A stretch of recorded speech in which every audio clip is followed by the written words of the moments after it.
Before getting into, because this panel I think is the most contentious panel, because so far we had been talking about the ESG and reporting and climate change and all those, but here we are coming to the EPR, which is the very, very ground level work and quite an, what do you call, since it has been introduced, it has been having quite a number of problems. But before going ahead with that, I would like to give certain mind-blowing figures. We all know that our means. I think you all agree that our whole environmental problem is because of our consumption patterns. Don't you agree, everyone? So basically, everything, whatever we are discussing, revolves around that. But before that, I would like to give you the mind-blowing waste generation figures. So you know that waste in India, I will talk only about India because so in India we produce 68 million tons of waste. This figure has been going on since we started making rules. So, yeah, first let me introduce myself. I'm Sanchita Jindal, as she told, and I was with the Ministry of Environment and Forest for 28 years, and I was involved with quite a number of areas, basically environmental impact assessment, where I used to give the environmental clearances to quite a projects. But before that means whatever rules you come across on the hazardous waste and chemicals, I was involved in those. And all the 6 waste management rules of 2016, I was involved in making those. In fact, solid waste management rules, we have written every line of that. We have written, me and my colleague, we have written by ourselves. And thanks to Ashish, that time he helped us in compiling the comments which we received. So waste we generate is 68 million tons of waste, which we had been saying since ages. And I completely agree with the earlier panel chairman that we are a data deficient country. We do not have anything authentic data about any waste. This guesstimate or whatever is going on. So very first thing is, as she was telling the girl, I've forgotten the name, that unless we know the problem or magnitude of the problem, how we are going to solve it? Yeah, Tanya, yeah, So the same thing, like we keep having so much discussion about the waste generation, and over the last 5 years, I had been listening to so much about the plastic waste only, and the whole emphasis is about plastic waste, plastic waste. I don't know why. Because beside plastic, we have such bigger problems, surmounting problems of other waste also. So that we generate 68 million tons of waste. Plastic waste, 9.8 tons, which as per the CPCB report, has reduced.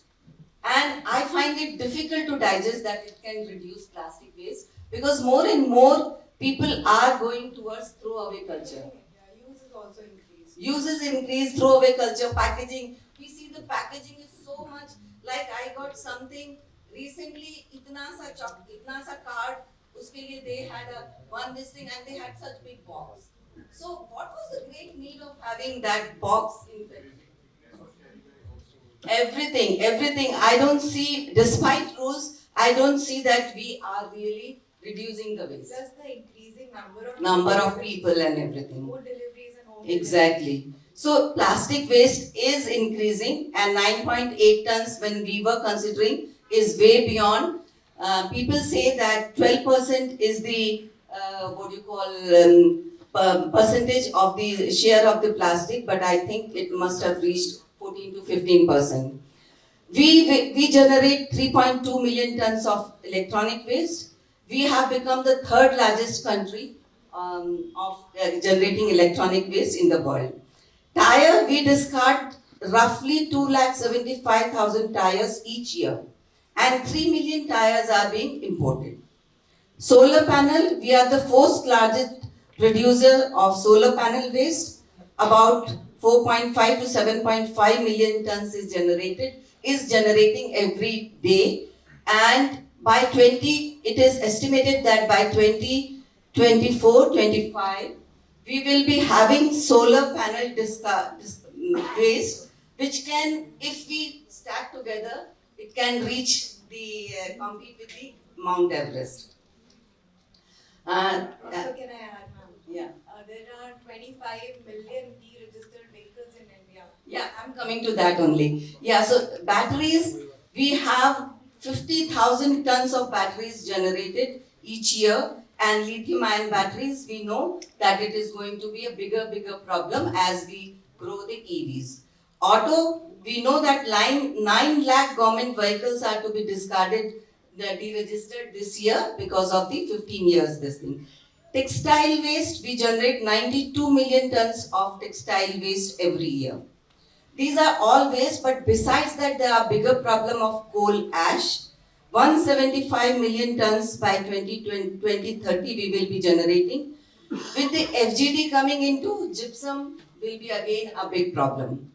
So we know the magnitude of the, what you call, the waste, and when people talk about against the regulation or against the EPR, I would like to ask the authors gathering as well as the panel that could this waste be handled by the government alone? Can anyone think of it that government can handle this magnitude of the waste which we are generating every day? And the title of this is From Production to Recycling. I would like to ask how many of you understand what is the really meaning of production to recycling? What is your understanding? I'm Nikeeta Jain from Vardhaman Recycling. I'm the first woman recycler in India who's handling non-ferrous waste. And I'm also quite keen on investing into ferrous waste as well. We have e-waste facility, we have automobile waste facility, and we have specialized non-ferrous waste facility in which we are focusing on recovering around 98 to 100%. Right now, our recoveries are 98 to 99, but we are focusing on getting into more. Nikeeta, we'll come to that. My point was asking only that what is the purpose of this session, that recycling, production to recycling. Let me get to Yeah. So the production to recycling means the producers now getting into the shoes of recycler. And how they get into the recycler shoes? Through EPR. So the purpose of this session is to discussing EPR. So now I would like to each one of you to introduce yourself and what kind of the domain work you are doing, because EPR is a very nascent instrument in the country. First, I would like to hear that what are the challenges, and but in every panel discussion we keep listening to only challenges. But I would like to listen solutions from you, that what next should be done so that EPR can be made successful, and which is the purpose of the. And one more thing I would like to bring to this August gathering is the purpose of EPR is not to recycle or reuse or anything. Purpose of EPR was to make the product environmentally designed for the environment. So if the producer is responsible for his own product, he would definitely work towards that lesser and lesser waste is generated through his product, and more it becomes recyclable. So that is the purpose of EPR, not to give the targets to recycling, reuse, and this. I think the main purpose was to close the loop of circular economy and to create a generic ecosystem in India wherein people are responsible from where it is originated. Like we've had certain laws where the producer has been responsible for the way they've been earning out of the products that they are generating. So they are the ones who become responsible for the waste generated out of those products. I think it's a very good way of coming up, and each and every product, say e-waste, battery or tires, has a very different way EPR has to go. And I think we are coming up with very enhanced and very developed laws wherein ground material is also kept in mind. But we need to improvise and work around more according to the geographical needs of India. more than reciprocating what has been there around the world, say Europe or US, because they are more developed economies. And I think they have a better understanding of waste according to penalties and incentives that is handled. But in India, incentivizing is helping, but I think now penalizing should be introduced. I mean, that's my personal view. Yeah, so what I would like to again say, the penalization now, the whatever it was earlier in EPA, that going to the court and giving the notice and all, it has been demolished. Now environmental compensation is in. So penalization is big time now. You must be knowing that NGT is penalizing the municipal bodies, the producers, right and left, and in crores, not only lakhs, in crores and crores. They have, and many of them have deposited the money also. Yeah, so the penalization is a big time going on in the country. At the outset, thank you so much, ma'am, for the questions what you put in, and thank you so much, organizers, for this opportunity. Before I start, a quick risk assessment from my side. How many of the audience come from the producer community? Okay, so almost you're a producer. So that makes two of us. Great. Fine. I'll be more mindful. Okay. So I think, and thank you for that, hinting the effectiveness of EPR to be more on the side of circularity than anything else. And what we believe, and first a quick introduction, I come from Hewlett Packard Incorporated. I manage their sustainability operations and compliance for the South Asia region, and also look after the circular economy business modeling for the Asia Pacific Japan region. So I think coming back to the EPR and the effectiveness of it, essentially, and in fact, any strategy what we make as a producer, there are three things what we need to be mindful of. Any strategy, be it EPR or any other. One is the context in which that is to be applied. The second is the characters who would have an interplay around that strategy. The characters, the contenders, right? And the last aspect is the whole idea. How does all of this really drive back the conversation, right? The content, the narrative, what it sits.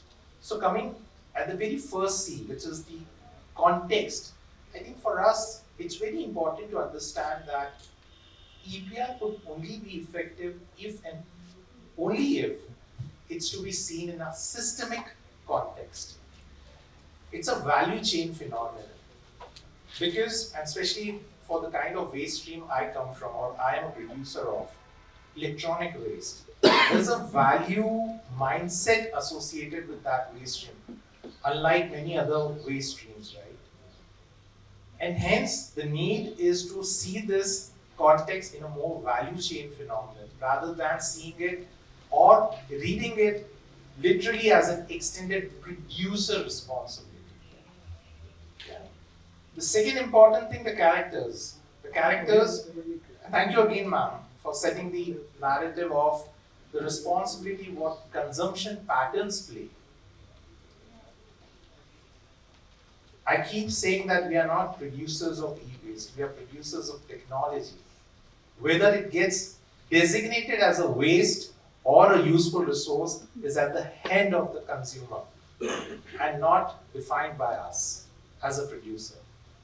Hence, there has to be a narrative of shared responsibility. A responsibility where a responsible production is matched with a responsible consumption on the other side. And lastly, segue to the third aspect of the narrative, the content. I think what needs to be done is shifting this whole narrative from one-sided to a more multi-dimensional one, multi-stakeholder one. Government alone can never do anything of that sort, or can never tackle at that scale. But then, producer alone cannot do it. It has to be done as a multi-stakeholder approach, and that's where we need to shift the narrative. We need to bring in more content and talk about it in different forums, like what we're doing at this forum. I think that's how we could really tackle it well. I think I'll take from that point and say that it is widely understood that EPR becomes producer's responsibility. I think we're more talking about financial aspect of it rather than the moral aspect. And you're absolutely right that the moral aspect or the ethics has to be shifted to both the consumer and the producer, plus the recycler who's involved as doing the service. So as a recycler, I think that I take it as my responsibility personally as well. But yes, there is a lack of awareness in the public and morality has to be passed on. Yeah, so before proceeding, I would differ from what you said, ma'am. Uh, I don't really read production to recycling as producers stepping into the recycling. Exactly, that is what I was We could coming. never do that. Yeah, so why would you like to get into the recycler's shoes? No, we can never ever do that. Yeah. It's not as linear or as simple as it seems to be. It's as good as saying that the farmer coming to the doorstep to pick up your kitchen waste. Yeah. It's as fragmented as that. We could best take care of our own products when it's within our premise. So design for environment is something which we could do. Reinventing our business models to ensure that the product or the product what we pump into the system is held captive through service-led models. So rather than me selling computers, if I'm selling computing, which we're doing, or instead of selling printers, if I'm selling printing, I'm holding my products captive to be brought back to myself. It's much easier done that way than really stepping on into a recycler's shoes. No, absolutely. For that, we are there. We are closing the loop, and we are giving services to the community and the producers as well. Yeah. So that is what I would like to bring to that for that also. The world over now, the community is coming towards right to repairability and right to refurbish, which we have already introduced in our rules here. And what I was thinking that we in our country, this is repairability is not an issue.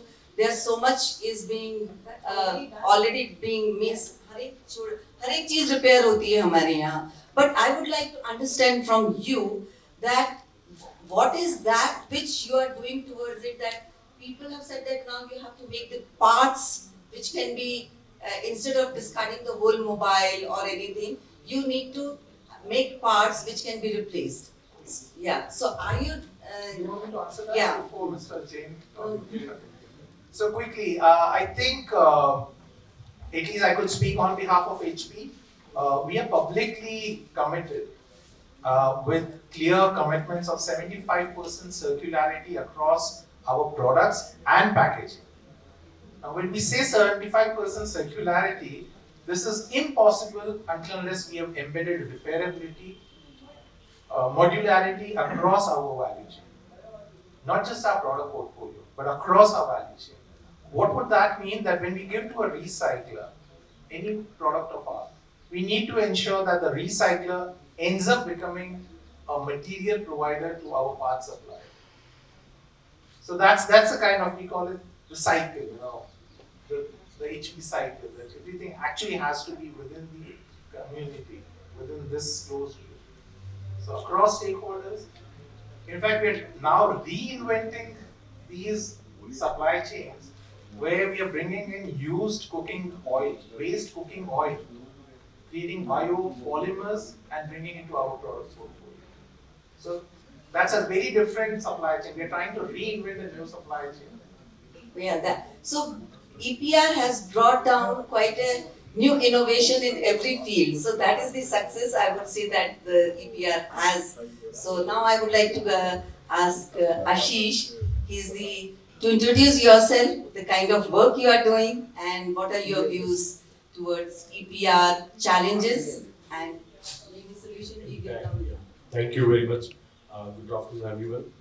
And so, since I'm representing Indian Pollution Control Association, which is working in the field of waste management since 2001, when the first rule came, first rule notified by the ministry.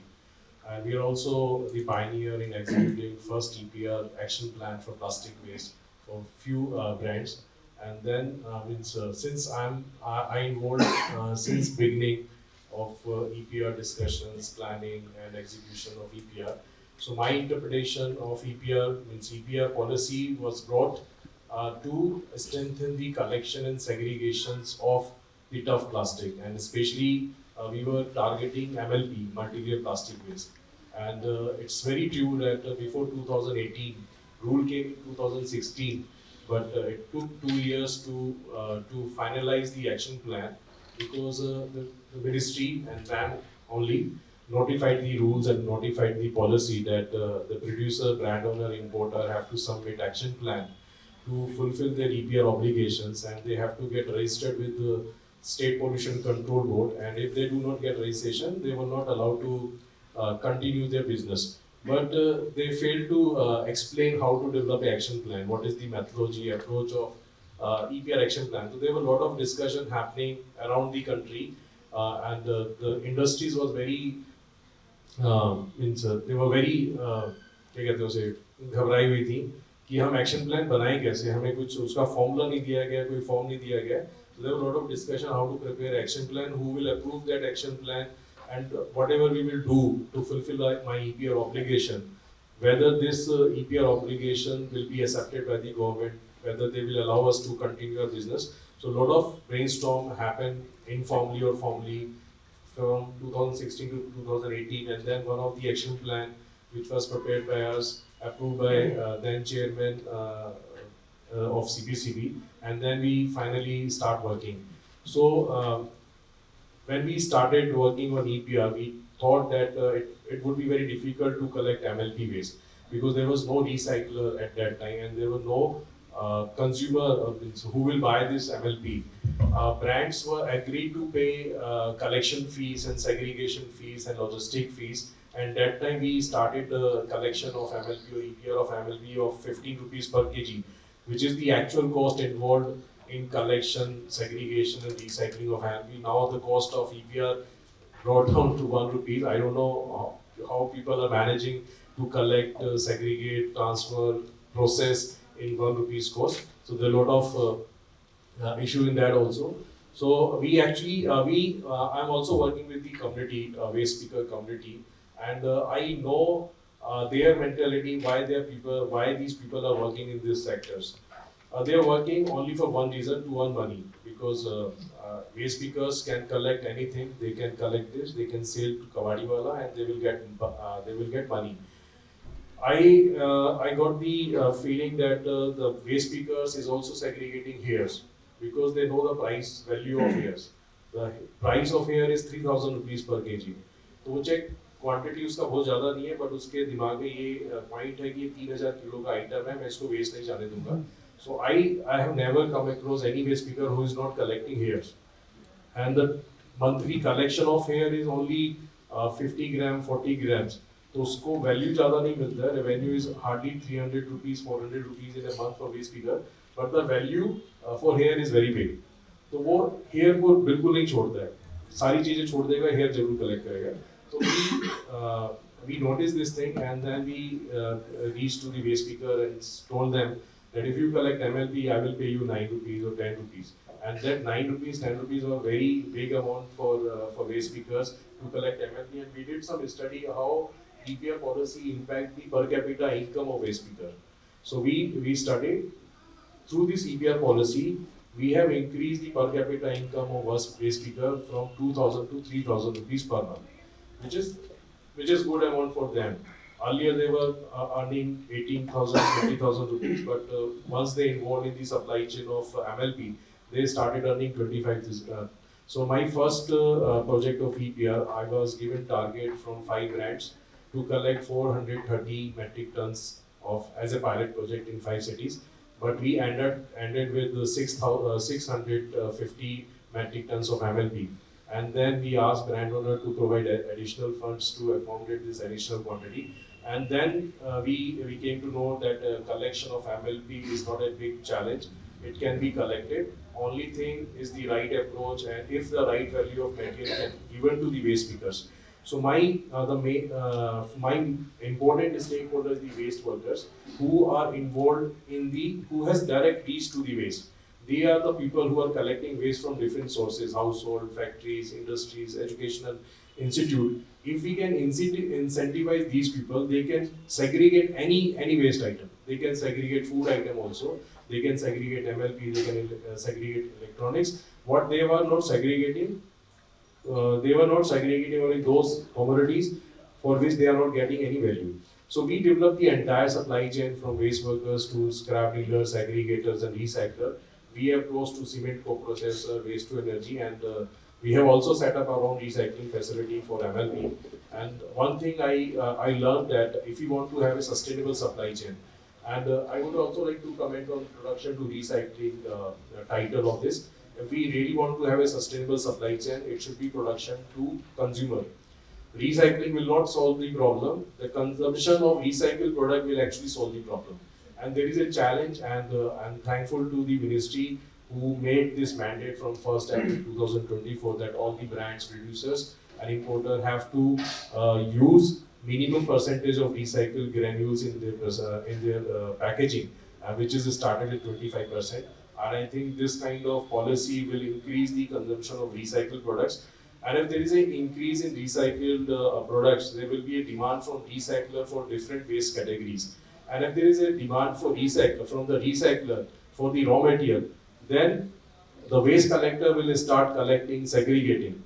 The recycler has to fulfill their operational capacity through creating demand. So EPR has created a very important role in development of sustainable supply chain of various waste items. Earlier, only PET bottles were collected very efficiently, effectively, and the reason is because it is controlled or managed by the big groups like Reliance and Ganesha, who are maintaining all the data. They're purchasing plastic through bills. But ऐसा नहीं है कि other waste items were not purchased or not recycled. They were also recycled. But the recycling of other plastic items like LD, SD, PP, PVC, there were a lot of informal sector and unregistered recycler involved. But through this EPR, we have seen transition of informal sector to formal sector. जब brand हमें पैसा देता है कि हमें 100 ton का EPR करना है, तो he needs all the documents. He need all the documents from purchase to recycling, logistic, ERP. So इसमें I would like to I just calculating the economic impact of EPR policy. Brands को फायदा हुआ है या नहीं हुआ है, waste management agency को फायदा हुआ है, मुझे नहीं पता है, बट सेंट्रल गवर्नमेंट को, स्टेट गवर्नमेंट को बहुत ज्यादा फायदा हुआ है. They have earned more than 400 crores through taxation in this supply chain. जितना भी पहले वेस्ट था, ये शायद नया सब्जेक्ट होगा स्टडी करने के लिए. More than 400 crore as a tax deposited to central government and state government through this EPR policy. Earlier, waste was collected through informal system. Waste collector ने waste उठाया, scrap dealer को बिना invoice के बेच दिया, recycler ने बिना invoice के माल खरीद लिया, recycler ने बिना invoice के माल बेच दिया, कच्चे में सारा काम होता था. But through the intervention of EPR policy, there was a pressure from the brands, producer, importer कि उन्हें EPR क्रेडिट चाहिए. अभी GST पोर्टल जो CPCB का पोर्टल है, they have to upload all the GST. जब तक आप GST इनवॉइस नहीं करेंगे, recycler can not issue EPR credit. तो उसका जो 100% परचेज था वो GST में कन्वर्ट हो गया. इनकम टैक्स में बढ़ोतरी हो गई, बिकॉज अभी रिसाइकलर जो पहले 5 करोड़ का टर्नओवर दिखाता था, वो 100 करोड़ का टर्नओवर दिखाता है. पहले 5 करोड़ के ऊपर इनकम टैक्स देता था, 100 करोड़ पे इनकम टैक्स देता है, और 18% हर एक ट्रेड पे वो इनकम टैक्स जमा कर रहा है. Not only recyclers submitting the GST and income tax, the waste management agency who are involved or appointed by the producer brands, they are also issuing service invoices to the brand. और जितने करोड़ का वो invoice submit करते हैं, उसका 18% जो है tax आता है. तो ये थोड़े से हिडन फैक्ट थे EPR के. एनवायरमेंट क्लीन हो रहा है, वी ऑल नो, बट सरकारों की जेबें भी भरी जा रही हैं इस EPR से. No, सरकारों की जेबें भरी जा रही है, but that it would be used for the. नहीं, it's good अगर सरकार के पास. Yeah, maybe so that in is so future, good in fact. So what I would like to understand from you, all three of you, is, or for the knowledge of the gallery, that now you know that we have been now going on for quite some time and we have been resolving the teething issues, but still, what is the main problem of EPR as a producer, as a recycler, as a waste agency, waste The management frequent agency? change in the policy is, I think, the most challenging job for all the stakeholders involved in EPR policy. And it's good also. In one way, it's good that we are evolving our policy, and the government is taking feedback from different stakeholders seriously. And based on the feedback submitted by different stakeholders, they are bringing amendment. So it shows a very positive progress in terms of policy, doable policy. But frequent change in policy will also create a lot of hurdles and constraints, bring a lot of trust deficit among the community who are serving the nations and who are working in these sectors. So I think I found this is the biggest challenge. And rest the pricing, I think there should be some control on pricing of EPR. And there are a lot of newcomers come. There are a lot of people who come with short game kind of thing. So EPR is not totally related to the economics or the profitable business. It should be considered as a segment for the betterment of future of the environment. Product design. Yeah, design पे काम होना चाहिए. अभी brand का सिर्फ EPR obligation पूरा करना है, उसको compliance पूरे करना है. I don't know, none of the people, none of the stakeholder involved in EPR implementation and policy is Quickly, we are seriously, running out of time, so I would like to. let me finish, is seriously concerned about the environment conditions. Okay, I think on behalf of producers, I would say the biggest challenge is the set narrative. You cannot have producer as the only affected party and everyone else in this value chain as an interested party. So I think that is what need to be changed. And in fact, No, I but think, how can it be introduced into the policy? I would like to.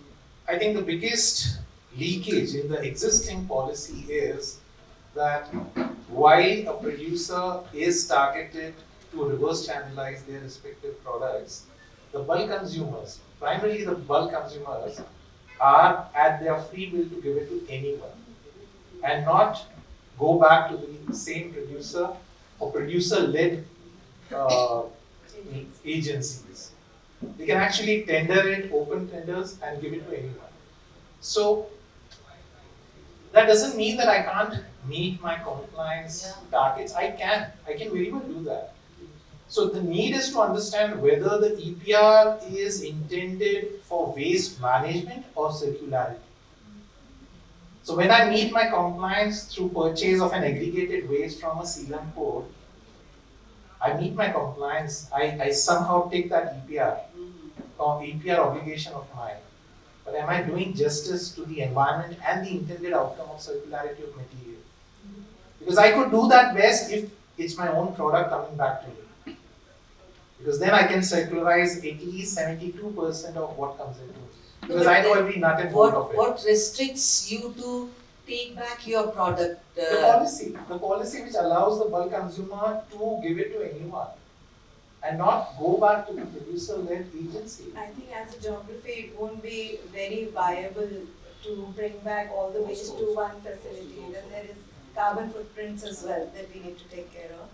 From the recycler's point of view, I think the biggest challenge is about awareness and the collection mechanism.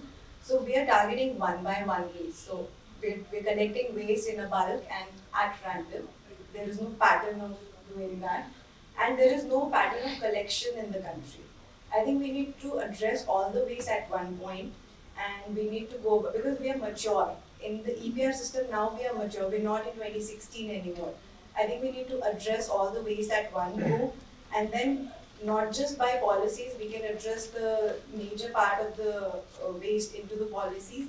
But yes, awareness part needs to be there, because no one knows the hazardous waste, no one knows the hazardous value it has, and people are just concerned about the economical value. I agree that no business can run without money, and everybody is in here for money and they have to run their homes. But the truth is that when they are aware and when they are incentivized, penalized, these need to be included in the policy, wherein we need to channelize the waste management like a city in Indore, in India is doing. Indore is doing extremely great with waste management. But at the same time, I would like to bring to this August gathering the that village, just now it was in my, that, no, this Chhattisgarh village, which are Ambikapur. So Ambikapur, they started and everything is being done manually and they are working. So it's the model, sorry? Yeah, it's a very small town and they have started in the beginning and all the women are involved and it's doing so. So at the same time, this bigger industries and this, but Ambikapur model also should be looked into. Yeah, and quickly, I would just want to respond to the aspect of viability what you brought in. Again, going back to my first point, look at in a more systemic manner. It's non-viable for me to reverse channelize, yes, in a country like India. Yes. But you actually, when you look in a more system view and see that when it comes back to me, the intrinsic value I put back into that as a producer and give a second and a third life to that same product. And if you see the total cost, I'm actually always on the earning side. So trust a producer when they say it's a viable thing. okay. Oh, obviously, you guys are better with the numbers. I mean, best here. Okay, so I think the time is up and it was an amazing discussion. I think EPR cannot be discussed in 30 minutes. It's the whole day session is required. Maybe more, yeah. Well, to your benefit, up next is the networking lunch. Maybe we can continue the conversation Yeah. over there. So, but quickly, if we can have one or two, three questions. One question. One or two, if anybody has any questions. Because this is a complete informal, impromptu panel. We did not meet before. I did not know these two. I knew only Ashish and Mr. Praveen also. So I thought half of the panel I know, so I will manage somehow. So I did not prepare anything. It was completely no, but if the there's point no is the such consumer. demand, if there's no such demand, The Let's point say we're is that sitting- the consumer is not aware, fully aware of what exactly is harmful. So if you see in EPR rules, this is again the responsibility of producer to make the consumer aware of the constituents as well as how to collect it, how to dispose it, what are the health benefits or harmful this thing. So this is again, but which I see that. So I keep in my all my panel discussions or presentations, I keep only emphasizing on two things: segregate, segregate, segregate. This is the backbone of whole everything waste management, whether it's EPR or everything. And secondly, the awareness. Zero awareness, with awareness, zero littering will come. Zero littering. I guess we're catching hold of one person, that is the producer, because we cannot catch hold of rows of people. No, whatever we can do, whatever can be done. One person who takes up the responsibility, we cannot ask for 100%. And secondly, one I would like to emphasize is the life cycle analysis. Like suddenly there was a movement against plastic and people have shifted to glass bottles without knowing the carbon footprint of transportation and everything of the glass bottles. So we do not know exactly. People have shifted to paper bags. Paper is such a water intensive industry, such a chemical intensive industry. How do we compare plastic and paper? So we have to have a complete life cycle analysis. Change of mindset. Thank you. With awareness it will come. So thank you very much, and thank you business world to give us the opportunity to be here and to be the part of this August panel, and thank you very much for the audience for listening us patiently.